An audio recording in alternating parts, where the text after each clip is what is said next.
Turn up your radio. It's time for DeLorean Talk with your host, Dave Tavers.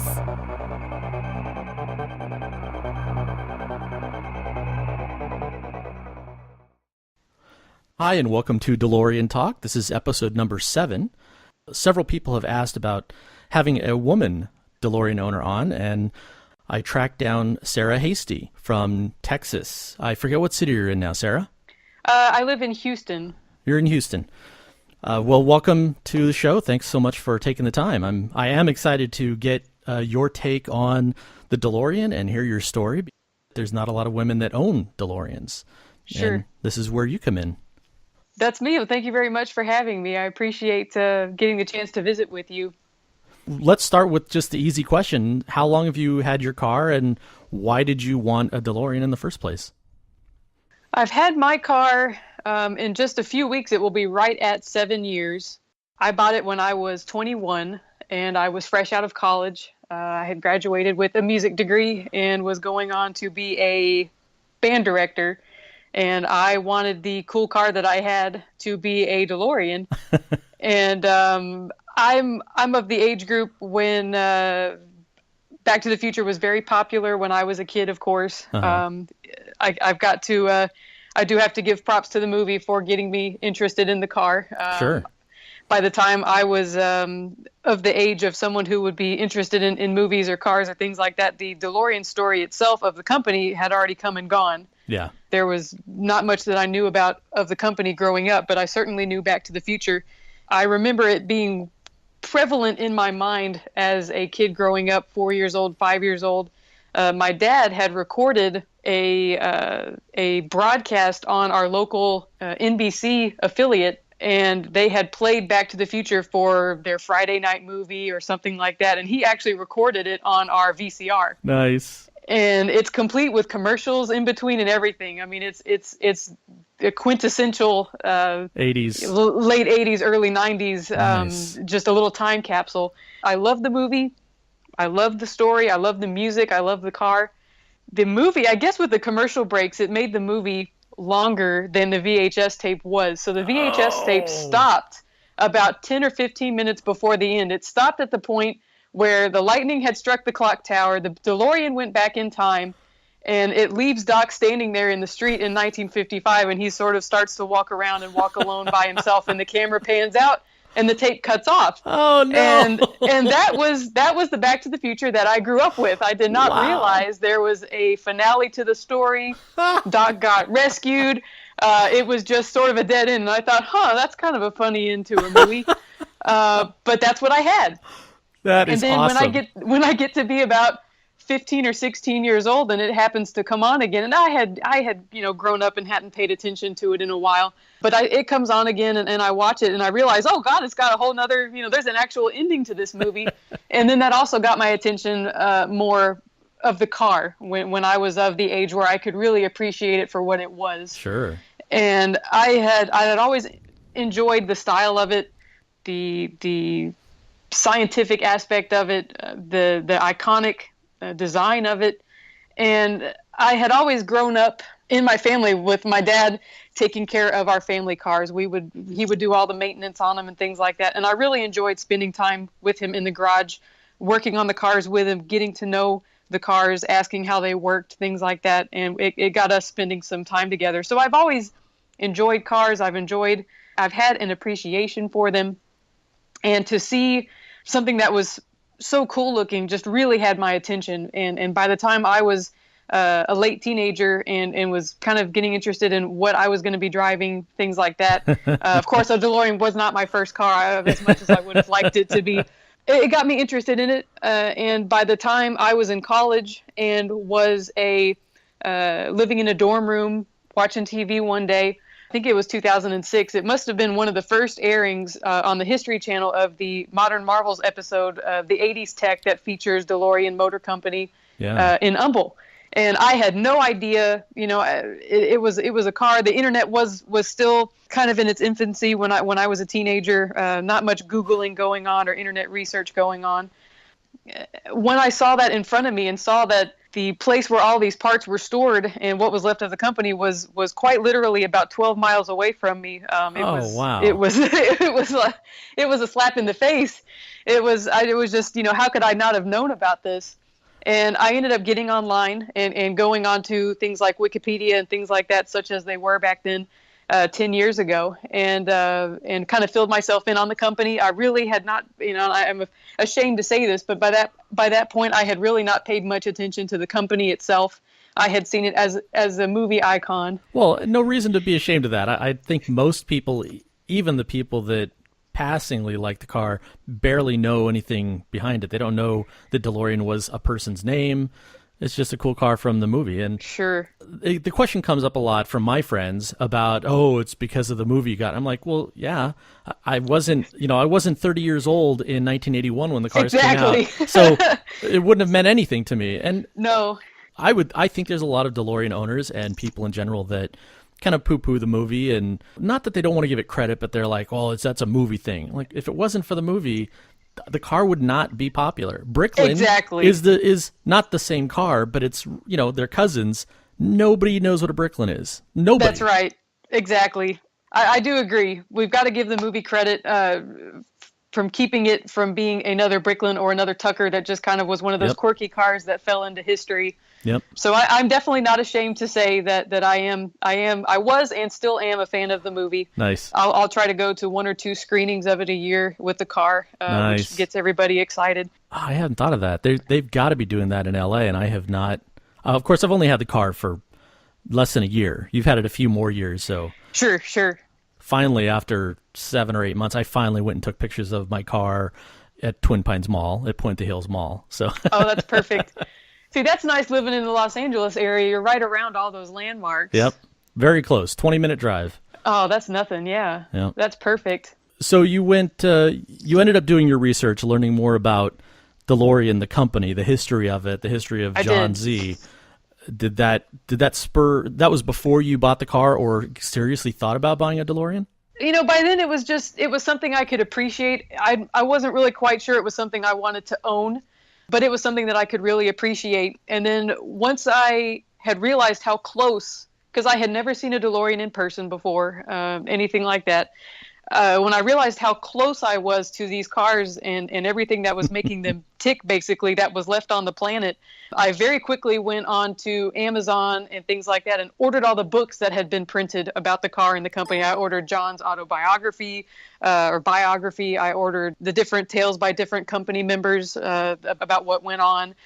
Just basically devoured them. And so that, I think, cemented in my head the struggles that they went through, the impossibilities that they were faced, that they were able to triumph over in the end and produce a car that is still with us today and is still extremely iconic. Yeah. I knew I had to have one. And it was at that point, basically, it had to have been my sophomore year of college that I knew I was going to own one.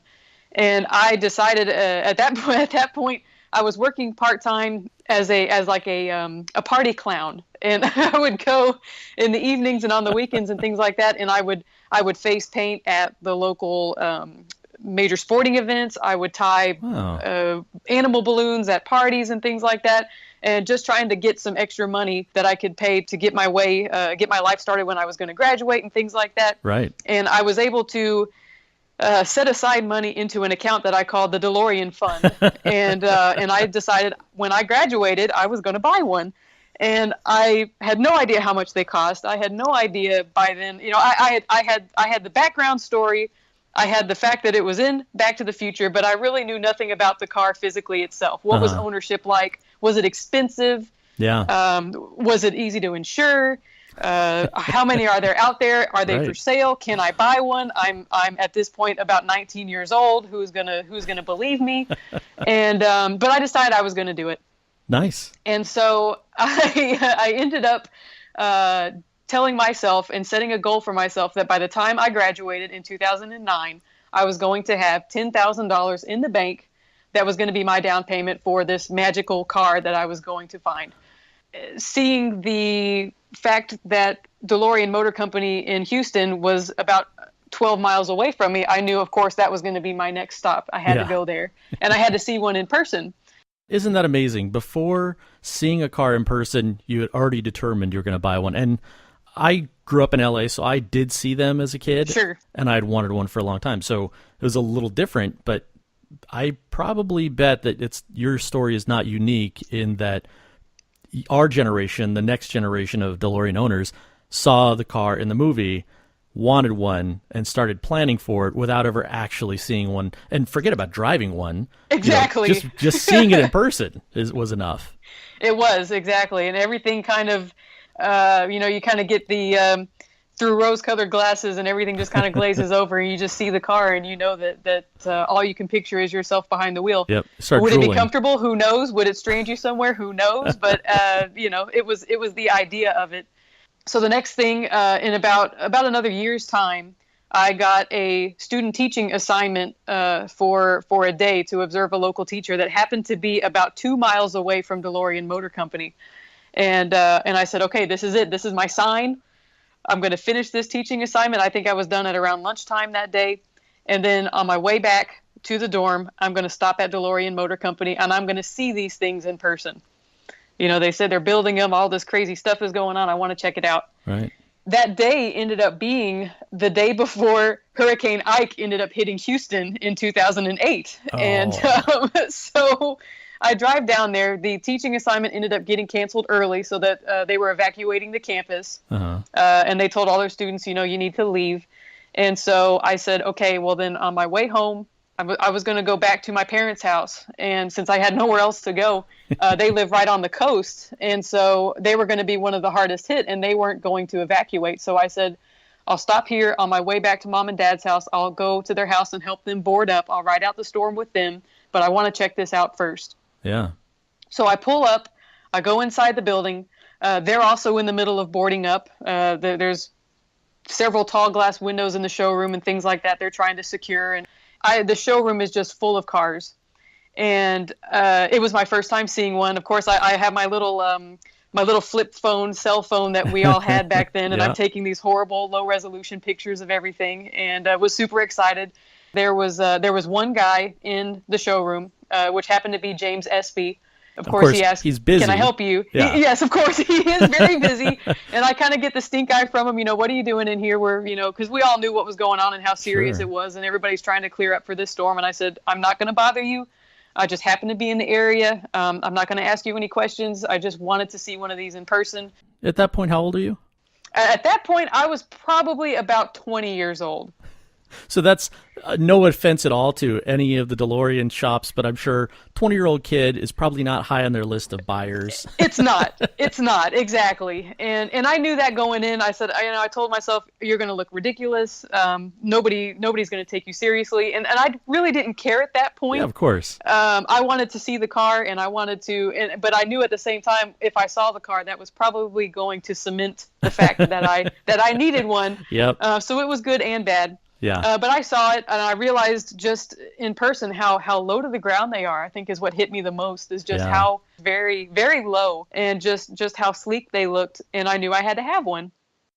James was actually gracious enough. He did open one and let me sit in it. I explained to him my whole story real briefly. I said, hey, I grew up with Back to the Future, all this. I'm going to get one at some point. I'm hoping to get one in the next couple of years. I'm local, all the story, which, working at DeLorean now, we tend to hear quite a bit. So I know, like you said, I was probably just another face in the crowd that nothing was going to come out of. You just said something that I'm embarrassed to say. I didn't actually know that you worked for DeLorean until this last week. I was talking to my guys at DMC California and mentioned that I was interviewing a woman owner, Sarah, and I said something and they go, oh, well, yeah. And then they said, you work there at DMC Houston. Yes. I was like, that is so embarrassing. I know that I saw you at DCS, right? You were there. Yes, I was. But I didn't see you, or I didn't remember seeing you inside of the DMC room. I just saw you out and about because I had seen the pictures from your website, which is... It's girlwithanimpact.com.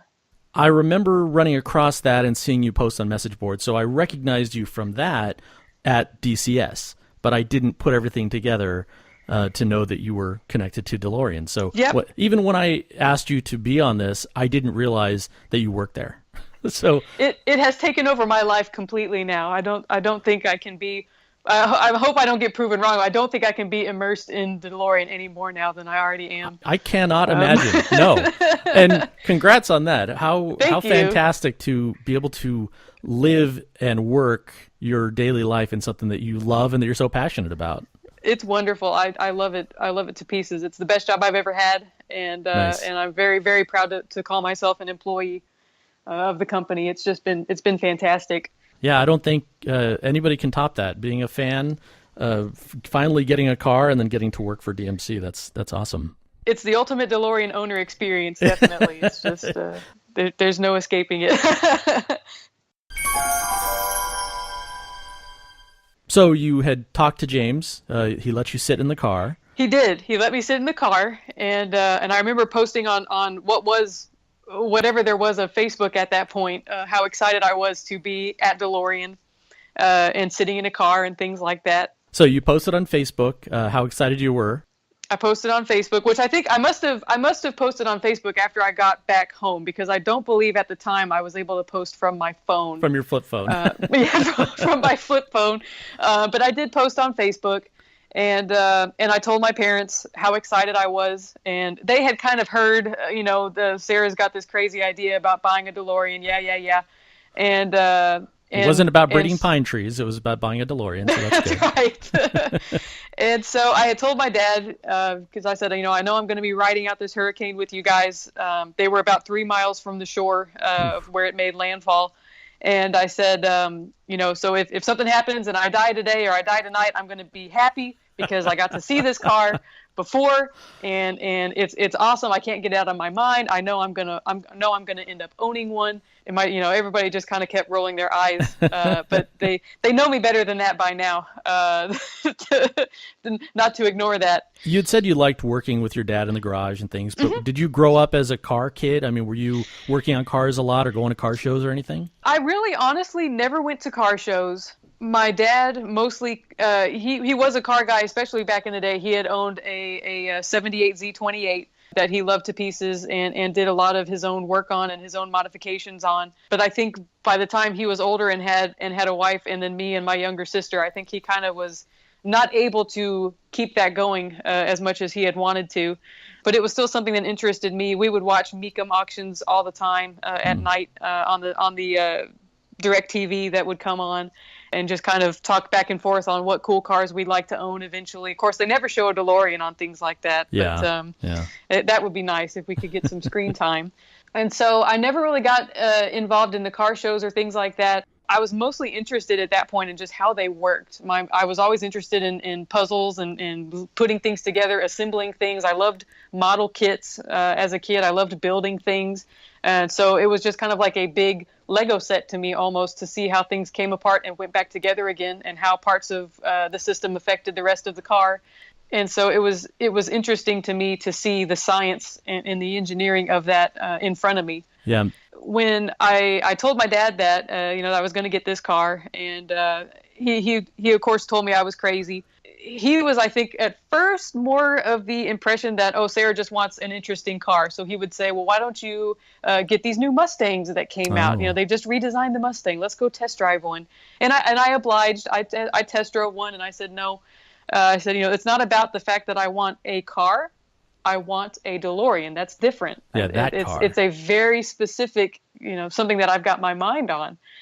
I stuck through that. I started picking up money on the street. If I saw a penny in the parking lot or a quarter, I would pick it up and I would say, oh, this is a washer. This is a nut. This is a bolt. I'm saving up for this a little bit at a time. That went into the DeLorean fund. Basically everything that I could do around my student schedule, because I was still going to school full time, and then I would teach private lessons. I would coach marching band. I was still a clown. The things that you do, I guess, to fill your DeLorean passion and your goal. To fund your hobby. Yeah. Exactly. And so by the time I graduated in 2009 in May, I had my goal. I had $10,000. And so then I needed a car to spend it on. I still had no idea what to do. I had never financed anything. I was living with my parents still. By then, also, the banking and housing situation had happened, Yep. and it was a very shaky time to step into a credit union and say, by the way, I know I'm 21 right now, but can you give me some money to buy this DeLorean car Right. from Back to the Future? I'm going to be getting a job soon, I promise. And I ended up going back to DeLorean. By then, I had visited with James and Stephen a couple of times, let them know that I was interested. Stopped by some of the local club events just to kind of check out the other owners and the other cars and see kind of how the lifestyle was and how the camaraderie was with the group, and just kept falling more and more in love with it. And then finally, I had graduated, I had a job, I had signed a contract for my first teaching job. It was a guaranteed 1-year job that I was going to have. Since it was actually in the hometown that my parents lived in. So they were going to let me live with them for a year or two while I was figuring out where I wanted to live, get a house, get an apartment, things like that, figure out what was happening. And so you would, looking back on it, I should have really prioritized, getting a life going, but instead, I wanted a DeLorean. You did it right. You did it right. and so I ended up finding one in the showroom of DeLorean that was just a beautiful car. It had about 24,000 miles on it. At that point, I wanted it wasn't even wanted. I needed an automatic transmission car because I had never driven a stick before. I had no idea how to operate a manual transmission. Wow. So it needed to be an automatic. And my dad, once he knew how serious I was, he said, Sarah, I think you may want to get a manual car because I think you're going to have a lot more fun with it. I think knowing how much you like cars, you're going to appreciate it more. And I said, what if I don't? Then I would have made, what was then about a $25,000 mistake. I said, I'm not sure about that. And so I said, I'm going to go with an automatic. Yeah, the lesson for anybody listening is don't listen to your parents. Yeah, you can ask my parents that. I think I'm the poster child of not listening to your parents, but I still love them. At that point, I really didn't care if I had a black interior or a gray interior. They kind of convinced me at DeLorean to get a black interior just because they tend to not have the browning issues that the gray interior cars do with sun exposure. Yeah. And so I said, you're right. I live in Texas. It's sunny outside. It's hot. Let's go with a black interior, which of course will also bake you to death inside the car. So I went with the black interior. They had one in the showroom. It also had a wide black stripe on the outside. I went back and forth on. I said, I don't know. It makes it look different than the way the car was meant to look. But at the same time, it does kind of make it stand out because not a lot of the cars have these. And then it also had tinted windows on it, which I thought really made the stripe pop and made it look really nice. And I said, I think I want this car. And the price on it was $26,900. And it came with a mechanical service to get everything flushed and working again, new spark plugs, all that kind of thing. And cosmetically, it was still in really good shape. And I had asked about the story on it. Why is this here? Where did it come from? And they said, actually, it is owned by a female right now. It's on consignment. Wow. And she has owned it for almost its entire life. She bought it in the mid-1980s from the original owner. She lives in Louisiana. She's had it sent here for every single bit of maintenance down to even an oil change. She's just had it towed over here. We change the oil. We send it back to Louisiana. And we have all the maintenance records. She's a wonderful person to work with. This was her baby. She drove it. It was basically her only car. She drove it back and forth between her house and the flower shop that she owned every day. So it got consistent miles put on it. It was kept inside. It was pampered, and it was obviously very much appreciated. I said, well, what's going on? Why doesn't she still have this? I mean, it sounds like she still really loves this car. Loves it. And they said, well, she does. But she's getting on in her years. She's had issues with her joints, with her hips, with her shoulders. It's very difficult for her to get into the car, and it's very difficult for her to close the door. This can't be her main mode of transportation anymore. And they said, so, we really want to make sure, and she wants to make sure that it goes to someone who's going to appreciate it. And I said, oh, man, that's amazing. It's an amazing story. It's very obvious how much she loved it just by looking at it. And I said, I think this is the one that I want. And they said, okay. By the time it got down with tax, title, license, everything like that, it was just shy of about $30,000. And they said, how are you going to pay for it? And I said, I've got $12,000. I would like to use this as a down payment. I'm going to be financing the rest through my credit union. Have I spoken to the credit union by that point? No, I had not. Did they know that? No, they had not. Did I know what I was doing? No, I did not. And I said, I would like to do this. And they said, okay, that's great. But you need to show us proof from the credit union that you're going to get this loan, Right. because we need the rest of this money. And I said, okay, I will go and do that. And I went to the credit union, and I sat down with the loan officer, and he said, what do you need? And I said, well, I want to buy this car. And he said, okay, great. A Mazda, a Ford, what is it? I said, no, it's a DeLorean. And he said, what's a DeLorean? And I said, I had to explain to him. Well, usually, if people don't understand DeLorean, if you say the Back to the Future car, that's when they get it. And that's when he got it. And I was just hoping they were going to trust me enough. I had a copy of my contract that showed I was going to be employed for a year, no matter what. I didn't need a co-signer. I still had enough credit by then that I was good to go. But of course, they were really leery. Why does a 21-year-old need a DeLorean? And he said, look, Sarah, let me go and talk to my supervisor and let me figure out what on earth is happening, because we don't typically finance things like this. This sounds like a restoration project to us. It sounds like it's going to be a pile of junk. And I said, no. These people up in Humble are working on it. It's going to be fully restored and repaired, and all these great things are going to be happening to it. I can send you a copy of the repair order and things like that, just hoping that they would understand that I wasn't just going to buy a 30-year-old junker that was sitting in somebody's driveway.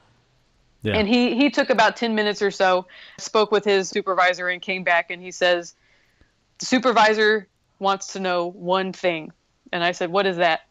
He says, when you pick up the car from this restoration, will you please bring it here so we can take a picture with it? And I said, oh, yeah. Yes, I will. And so he said, we would be happy to finance this. We can get the check over to them for the remainder of it tomorrow. Everything's going to be fine. And so that was it. And they made a phone call over to DeLorean to confirm all the details, the VIN number, everything like that, confirm the sale. And that was it. I was sincerely positive that it was going to be the heartbreak story of what I've heard before. Not that I went through it, but I've heard other people. Yes.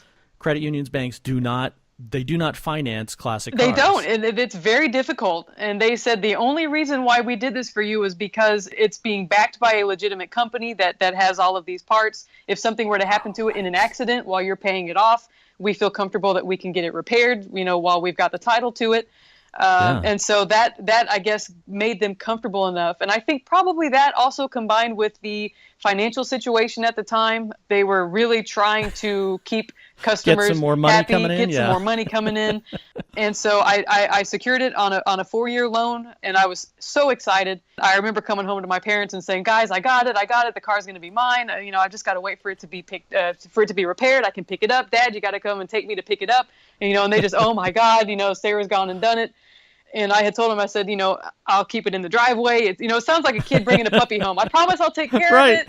I'll love it. I'll feed it, everything. And I said, I'll keep it in the driveway. If you want me to sell my Cherokee, which was my first car, by that time it was about 15 years old or so. And that was your daily driver. That was my daily driver was my Jeep Cherokee, which I still have. I do love my Jeep Cherokee. I said, I can sell it if you want. If the driveway is going to be too crowded, I totally understand. I'm staying here with you guys. You're offering me to stay in your house while I'm getting my life in order. I don't want to be, too crowded or too overbearing.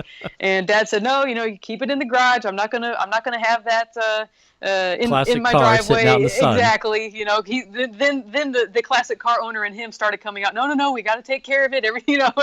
And so it was nice to see that change in him. And so.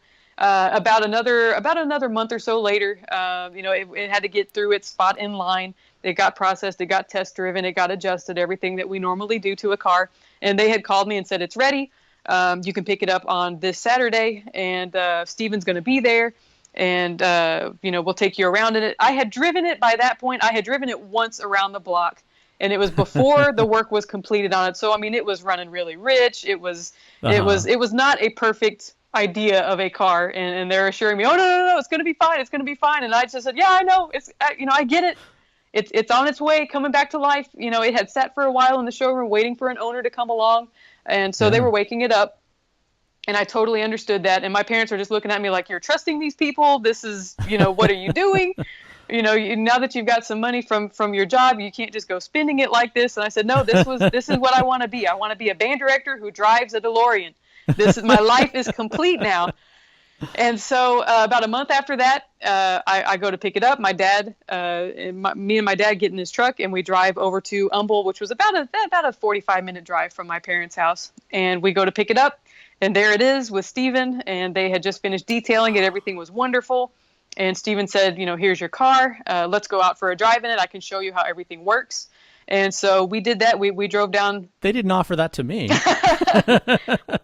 They went for a drive with you and explained things, and just your dad or both your parents? It was just my dad. My mom had stayed home, and since it was a two-seater, it was myself and Steven in the car, and Dad just kind of hung out in the parking lot watching us go by. And he's always been real kind of shy to drive it, but I always try to tell him, Dad, drive it, you got to drive it.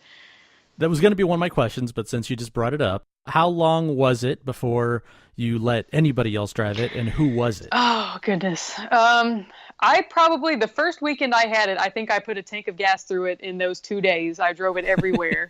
I drove it to my grandparents' house. I drove it to my aunt and uncle's house. I drove it everywhere. And then I believe on that Sunday, that very next day, I let my dad drive it.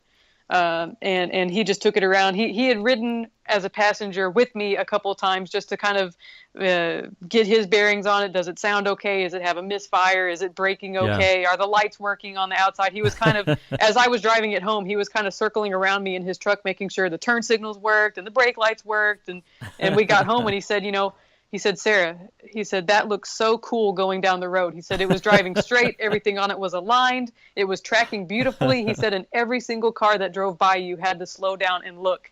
He said, that's just amazing. I've never seen anything like that. And we we drove home. He pulled into the driveway. My mom's out there in the driveway like, oh my God, what did you do? And I said, here it is. This is my DeLorean. I own it. It's mine. And we all just kind of spent some time walking around it, checking it out. And we go inside to make some lunch or things like that. And it was still out in the driveway. And I just remember continuously going out to the window and looking into the driveway and seeing this DeLorean there and just saying to myself, that's your DeLorean. That was going to be my next question is how many times did you go to window? Because I did the same exact thing. I'd say probably 5 or 6 times, until I got in it again to go show it off to the next person. Exactly. And I just kept looking out there. And my dad went up there next to me eventually, and he was just like, what did you do? This is here now. It's a reality. And I said, yeah, it is. And he just kind of looked at it and he looked at me and he said, honestly, he said, when you started talking about this, we thought you were crazy. We may still think you're a little bit crazy. And he said, I think we're going to have a lot of fun with this car. And I said, I'm really glad to hear that. Of course, we gave a big hug to each other. And then we ended up, that was kind of our project car for the next year or so while I was still with him.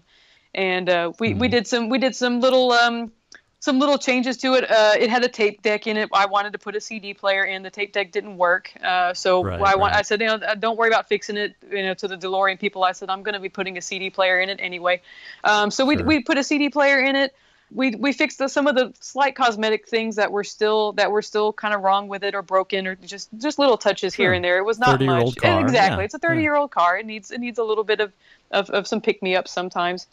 I got to know some more owners on Facebook. We spent a lot of time out there just kind of tinkering with it. And then I ended up every once in a while would go back to DeLorean to buy the parts. I would place the order online. Dad and I would kind of put together a list at the end of the weekend of what we wanted to accomplish. I would go after work one day and pick them up. And then that next weekend we would work on it. What a fantastic bonding experience for you. Oh, and it was your dad wonderful. Too. I mean, and this is not to keep pointing out the fact that you're a woman. Sure. No offense intended. No, It is unique, right? It is. It is unique. It really I don't know what the number is. It really is. And usually, the stereotype is usually it's the sons that are out there turning the wrenches with the dads. That's right. And that's a common bonding thing, at least in past many decades. Sure. That's great that you were able to build that kind of connection because not that I have no idea. Maybe you're already super close to your dad, but this just solidified that relationship because you both shared that interest of cars, and especially when he saw your passion for the DeLorean, which is even a bigger question. Why do we, and I say not just DeLorean owners, but anybody who loves a DeLorean, if they own it or not, what is it that just gets in our blood that we want one so bad? It's not like a Mustang. It's not like any other nice car, whatever it is. There's something so different about wanting the DeLorean. There really is. And I'm not sure what it is either. I'll hear it in the community of getting bitten by the DeLorean bug. And it just seems to be one of those things that, like you said, once you're bitten, there really is no recovering from it. And it's amazing to see the amount of passion that people have for it.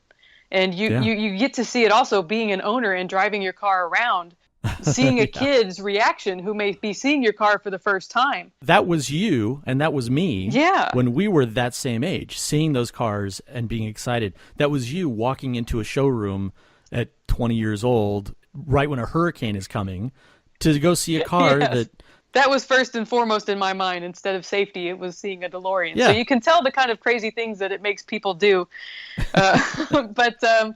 It's interesting to see that. I'll see little kids' faces plastered in the windows that are just so excited to see the car. They'll come running up to me at gas stations. Do you mind if I sit in it? Can my mom take a picture?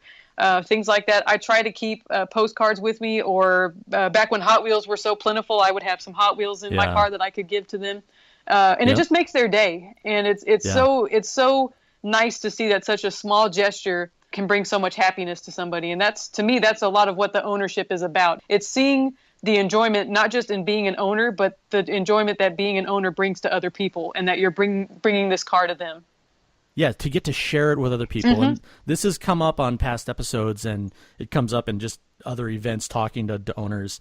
That is really, there's magic in that, in sharing it with other people. There really is. I've said it in the past.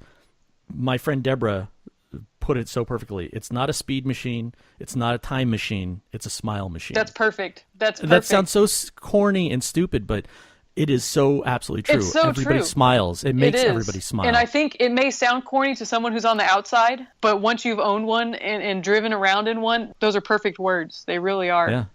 Wow. Well, fantastic origin story and history of your passion for the car. Thank you. More and more, I want to capture these stories for history, because everybody has some different version of it, but there is something that, when was it that it grabbed you? Was it when you were 9 years old and watching Back to the Future on a bad VHS copy? Or was it after that? Or somebody like me who'd followed it for 18 years wanting the car. There are other people that get it inherited. They grew up with the car. The stories are also different. And this wonderful story, how lucky to be that close to DMC and be able to go over and check it out. Although I have to give you a little bit of a hard time that you didn't go there the day you found out that it was 12 miles away. Exactly.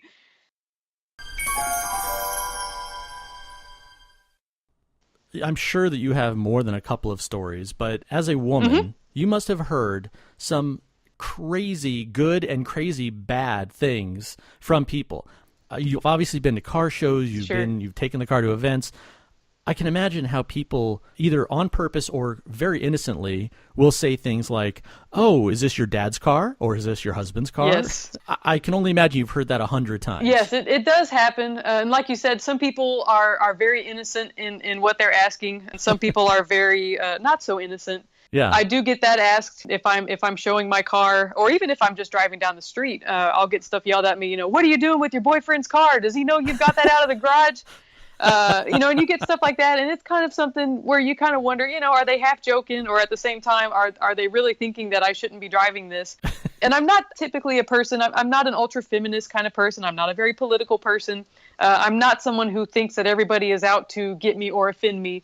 So I definitely try not to let that stuff get to me. But at the same time, it happens enough that where you're kind of starting to think, okay, that's enough, guys. Let's cut it out. But yeah, I do get things like that called out to me. I had one instance where I was showing my car at a car show, and I had a gentleman come up and start asking me questions about it. What kind of engine does it have in it? What years were it made? How many did they make? Where were they made? And I start answering him, and I start answering him all the usual rote answers. And then he just kind of stops me as I'm already explaining to him, and he says, "Oh, I don't know why I'm asking you this. I know they've just got you here to model the car. You don't actually know anything about it. I'm really sorry to bother you." And he just turns and walks away. And I just looked at him like I was in the middle of giving you factual information. Maybe it wasn't factual enough. I don't know. But you have a nice day. it's some stuff that you just, is it really going to help me to stew on that and to think that people are out to get me or out to offend me? No, it's not worth my time. Not worth it. But I also, and this isn't maybe necessarily being a woman, but I've also had an example where I had driven my DeLorean to a local auto parts store. I was buying some weather stripping adhesive. I'm at the register and I'm in line to check out. And there's two men in front of me. Apparently, the conversation had been ongoing before I got behind them. And apparently, one of the men in that line is pretending to be the owner of that DeLorean that's out in the parking lot. And I'm just listening to him. And this other guy is asking, oh, man, where did you get it? All the questions that you normally get as an owner, and he's answering all these things. And, of course, they're all wrong. 1979 and all this and that, and they were made with a Ford engine, and I'm just sitting there listening to him, just thinking, wow, this guy's really got some guts, to just be spinning this story. You don't know who the owner is, you don't know where they are in the store. Yeah. I'm right here behind you, and so you clearly don't think it's me. So I really had hoped by the time I was done with my purchase and walking out that they would be standing next to the car. And then as this guy is talking about how great his car is, I could just unlock the door, open the door, get in the car, close the door, and drive away and just leave him to explain himself to this man. But unfortunately, they had all disappeared by the time I got out there. But it was just very strange to me just to hear, the car, I guess, can just turn people pretty crazy. Just trying to be the cool guy who owns one, I guess, maybe, or just, trying to sound like you're a really neat person. But it's just, it's interesting. But that is incredibly gutsy. It's incredibly gutsy. I could see maybe if I was that kind of person, I could pull that off at a car show. Mm-hmm. If there's nobody in the car, I could say, oh, that's my car right there. Nobody's really. You're at an auto parts store. Yes. It's not this grocery store. It's not Costco where there's a billion people. No. You're at an auto parts store. At the most, there's maybe 20 people in the store. That's incredible. Wow. Was that early on or later? That was early on because I was still living in my parents' house. So it must have been within my first year of ownership. And I just scratching my head at this guy. But, that's the kind of stuff that you get. And it's interesting. I'm surrounded with plenty of people who know me and know my appreciation for the car and know how much of a DeLorean nut I am. So I definitely, it's not something that I'm having to prove every day with the company that I keep, for sure. Sure. But I'll also, you'll occasionally get the people who walk up and this is more of an every DeLorean owner thing, where they of course know more about the car than you do. And then you have to correct them. I have to correct them. Sometimes I just smile and nod. It depends on how fast I'm trying to get somewhere and how entrenched they seem to be in their beliefs of the car. I had a guy at a gas station come up to me once and say, "Oh man, I can't believe you have one of these. You're so rich." And I said, "How?" And he said, "Well, I know these are worth about $100,000. I mean, how did you afford that?" And I just kind of looked at him and I said, "Well, I'll tell you what, if you are really interested in it, I will sell you this one for $75,000. I will cut you a deal." And he said, "Oh, honey, I don't have that kind of money." And he gets up and goes away. And I said, "Oh, I almost had that." That would have been great. You always get the what happens when you go 88 miles an hour. And, I typically say you get a speeding ticket and, and they'll say, they'll tell some sort of Back to the Future joke, and we'll say, "Well, I haven't heard that one since next week," and it takes them kind of a second, and then you'll kind of get the aha moment. So I try to play the game a little bit and not necessarily have to kind of press the repeat button on the tape recorder and give all the facts at the same time. Sarah, you should not have shared that joke on here because. Not only am I going to steal that, I'm sure a lot of other people are going to steal that. That is awesome. I have to give credit for that one to James. That is James that showed me that one. So I've got to give credit where credit is due. But it works wonders. Awesome. It works wonders. I have to agree with that. I was a tour guide at Disneyland giving history tours of the park years ago, and I'm not the all-time expert on Disneyland history, but I was a tour guide. I studied a lot, very passionate about it. So when I had people on tour that would insist that this happened or that happened or whatever, really quickly I figured out that same pattern of going, my answer was, of all the research I've done, I've never heard that that story or that version, or I've never heard of that. But I'll go look it up. And that was the end of the conversation at that point. And I've done that already a couple times with my car. One of the first car shows I ever went to, it just so happened that I was trying to buy a couple of garage door openers off of Craigslist, and they were right next to where the car show was. So I drove the DeLorean to the guy's house, pull up, and he insisted that they built and repaired them 10 miles away from where we were at. And I said, oh, well, no, they actually built them, in Ireland. And he goes, no, that was just the kit cars, or that was where they did. And that's fine. I had no problem. I changed the subject and said, well, same thing. I've never read that before, but I'll have to go look into that. Yes, exactly. And that is fun, though, when people are passionate and they're excited about the car. Even if their facts are wrong, I don't mind, as long as they don't become jerks exactly. about it. They were excited enough to approach me. They were, obviously it meant something to them. A lot of them, they see a car and you don't really get past the visual aspect of a lot of cars. Yeah. I know I like a lot of cars, but I really couldn't tell you extreme details on a lot of them. But then again, I also don't approach the owners and talk to them like I know about their cars either. Right. So it's Isn't that the funny thing? And that's it. It's like, you own the car, but I'm going to tell you that you're wrong about what you own. Yes. So since you've had the car 7 years, I imagine, aside from the little stuff that you and your dad did, over the years, have you made any changes to the car? Anything significant? I've done a bit. The change I think that I'm happiest with is I put on the performance shocks and springs that lower the ride height of the front end. I did that in about 2011, I believe, and that was a tremendous difference in just the handling of it, especially driving my car down the highway just to get it to work in the mornings when I was teaching. You could take a highway exit at highway speed. I was never a speed nut or anything in my car, but even that, sometimes you would almost feel the oversteer coming out, and so not something that was pleasant to me, and I like the idea of the nose sitting lower anyway, so I went ahead and did that. Yeah. I like that look as well, and not just because in the movie it was lowered, but it looks like more of a wedge that way. It does. And all that extra space above the tire looks odd to me, even though yes. I am not a car guy. But I have talked to a couple of owners who have had it done and then years later took them out and put it back to stock, because for them, they said a big problem was driveways and bumps, that the car was actually too low with the new springs and shocks. You do have to be careful. I think it may have been this particular exit ramp, because it is quite a sharp one. Okay. And so right. I don't think it would be a regular exit ramp situation. Just for anybody who's concerned about safety out there. I was just thinking, boy, am I really not driving the car well? No. And so I did that, and I also did the stage 1 exhaust, which I was really happy with.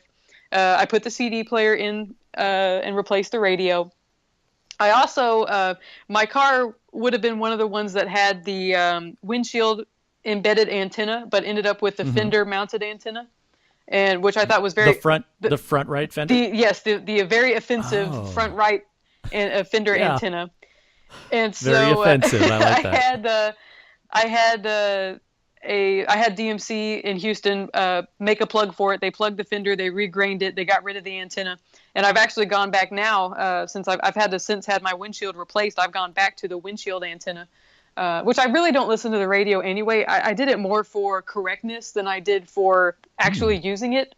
With the antenna, when you have played the radio, do you notice a difference? Because you went to the rear antenna, right? I never had the rear antenna at all. For a while, I had no antenna. Once I had the fender plugged, and there was a fairly large gap in time between when I had the fender plugged and when I had the new windshield installed. I actually just had the new windshield installed maybe 2 or 3 months ago. So there was a fairly large gap where I had no functioning radio at all. I had a CD player, and it also had a very primitive, one of the first auxiliary kind of jacks in it, so I could plug in my iPod or my phone and just kind of listen to whatever. Okay. And so I have honestly not tested mine yet. I've only driven my car probably half a dozen times since then, just because I've been out on trips and things like that. We had DCS, we had Eurofest, we've had quite a lot of travel going on. So does that mean it's no longer your daily driver? It has never been my daily driver, honestly. I was in the routine of driving it once a week. When I taught, it was my Friday car. I would drive it to school on Fridays. And I would also drive it to school on days where I had a band concert. Because that's the whole point. A band director with a DeLorean. Yeah, that's and the it whole wasn't point. even really to show it off. It was more for my own need. I felt like if I had a really crappy concert that night, I could at least drive home in a nice car and feel better about myself by the time I got home. That was how I rationalized it. So I drove it about once a week. I did drive it to the first DCS that happened after I owned it, which was in 2010. It was in Lexington. I drove it there and back. Had no issues. So that's from Texas to Kentucky. It was. How far is that? Oh, goodness, I'd have to go back and look. It was probably around 1,000 miles or so. I mean, it took us a good each way. Yeah, it took us a good couple days to get there. I think I drove it 600 miles my first day, and we had also done some detours. We went around to the Corvette factory, and we stopped at some other locations just to kind of make a nice trip out of it. Sure. And so when I say we, it was me and James. By then James and I were dating. So yeah, he's my fiance now. So I'm even more engrossed in everything. You are completely into the business now. That's great. It's got me hook, line, and sinker. So it's but it's nice, with James and I have the same interests, passion, and the same passion. So if one of us says, "Hey, let's go to a car show this weekend," the other one is not rolling their eyes or things like that. We can come home and talk about what happened at work that day. We can make plans for the next day. We can talk about what's going on with my car and things like that. And so it's nice to have that common interest for sure. And I think that we can travel together. We're not going to complain. Right, because you're both passionate. Exactly. I've got a woman friend that we hang out and do stuff. She hates the car. It is heartbreaking to me. Oh, no. Not that she doesn't like the car. She hates the car. I don't want to go ride that tin can. I'm like, what is your problem with the car? Oh, it's so low. And she just has every possible excuse. And I start thinking, wait, do you just not want to hang out with me? And she's like, no, I want to go do stuff, but I don't want to go ride in the DeLorean. Wow. It is so weird. So again, there's part of that female connection that why I think it's interesting to talk to a female owner to get your perspective on all of it. Sure. And this has been, very telling. You have a passion for the car, and that's what brings you to it. Have you talked to or gotten to know any or many other female owners? I really have to say that I haven't, unfortunately. They're few and far between, and they're so isolated as far as geographically. It's very hard to meet up with them or really talk to them and have any kind of lengthy discussions with them. I'd say probably the female owner that I'm most closest with was the former owner of my own car. Of your car, Mary Ann. Her name is Mary Ann. And so I've talked to her. We've exchanged phone numbers. We've exchanged emails. I wanted to know why she was interested in the car. And of course, she was always telling me, you better not do anything stupid to my car. I don't want it to come back and have all these horrible modifications done to it. So I've tried to keep it as tasteful as possible out of respect to her. Sure. And I'm really working out. I'm trying to arrange a date to go to Louisiana. She still lives in Louisiana. To go and meet her and drive the car there, meet her in person and let her see the car for the first time in these 7 or 8 years. She's wanted to see it. She's been very interested in the fact that I ended up meeting James and working in the company. So she's excited to see the DeLorean passion growing in somebody else and that her car is a part of it. And I still call it her car. I feel like I'm the caretaker of it just because she has been with it for the majority of its life, and it still feels fresh to me. The handoff does, and I just want to make sure, especially while she's still living, that I'm trying to keep in touch with her as much as possible, because I know, just like you said, trying to record these stories, that this huge chunk of the history of this car is going to be lost with her if I don't sit down and have a discussion with her to try and document as much of that as possible. So I'm really trying to make sure that I get over there as soon as I can to go and visit with her and see her face to face. I think that's going to be wonderful. And take lots of pictures and get her a ride in it. Oddly enough, I bought my car, I'm the second owner, from a woman. Wow. Her husband gave it to her for her 20th wedding anniversary. She had seen the car and loved it in 1983 and he bought it for her for their 20th wedding anniversary. I swear I'm not sexist, but the son was the one selling it, and I talked to him, and I think I did ask something along the lines of, well, was it really your dad's car, but your mom she was the one that loved it? And he said, this was her car from day one. My dad rode in it, but she drove it all the time. She drove it to school. They went to parties. She drove it. It was her car. So I did the same thing where the first parade that I did, which was March 17th of this year, they lived very close by, and I took the car back over there. When I bought the car, her and her husband were traveling. It was her son that sold the car, and they were out of town for a couple of months. So I had never met her or her husband, and I called and said, I'm in the neighborhood. Can I come by? And they had not seen my car, her car, running for 27 years. Oh, wow. It sat in the garage from 1987 until November 6th of this last year, or November 11th of this last year. And everybody in the neighborhood remembered the car in the garage, flat tires, dusty, dirty. So it was really exciting to take the car over to her, back it up in front of their house. She came out. I opened the door. She got in, or she came over. I said, "You got to get in. I got to get a picture of you with it," and we got a picture together. It was really there was a special connection in a moment there. So I hope you have that same experience when you go take your car over to its previous owner. That's what I'm hoping for, definitely. It's nice that there are so many people out there who have taken the time to do the research, see the facts, and still love the car for what it is. And that's something that we'll see quite a bit. Is there's people who look at these cars and expect them to be, very, very perfect, pristine examples like like a modern Toyota or things like that you can just get in and go. And if the car is maintained, that's definitely a possibility. But at the same time, if you're someone who's not willing to understand a car's quirks, understand that the car came from the factory, with some interesting things, problems, and be able to work around those, live around those, and still appreciate the car for what it is, then that's the kind of owner who needs to be partaking in the enjoyment of these cars and to keep the history going, because they see the good in them. They see the smiles that they put on people's faces. Yeah. And it's amazing, 35 years at this point, that the cars are still going as strongly as they are. People still reference them. I think the fact that just this past year, 2015, the sway that Back to the Future had on the populace, got real name brand companies like Pepsi and things like that to step up and actually produce these products that were movie props.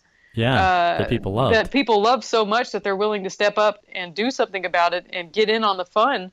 I know the car obviously was not made by Pepsi, but it still is something that kind of has to do with that kind of nostalgia, good feeling, and something that people always want to be a part of. So I think it's a great community to be a part of. I would not change a thing that brought me here at all. James always says, I'm really glad that you didn't buy that Mustang. So thank you so much for taking the time. I know it's a couple hours ahead and it's getting late there. No problem. Wonderful to talk to you. And I'm looking forward at some point in the future to doing more of a roundtable type of discussion where rather than doing one-on-one interviews, I want to get 3, 4, 5 other fans and or owners to do a group conversation, because things do change. When you're just doing a one-on-one, there are different dynamics. Sure. And if you've got a whole bunch of people, if you can get the right group of people together, it can be kind of interesting to hear different perspectives and ideas, and people can open up a little bit. They don't feel so pressured to have all the right answers or fill the time exactly. It can be much more relaxed. Sure. Sarah, thank you again. I look forward to seeing you at some other events in the future, and I will spend more time on your website, girlwithanimpact.com. That's it. For everybody else out there, if you have questions for Sarah or any of the past guests or myself, or you have ideas on people to interview, please send comments and questions to comments@DeLoreanTalk.com. Don't forget to drive safe.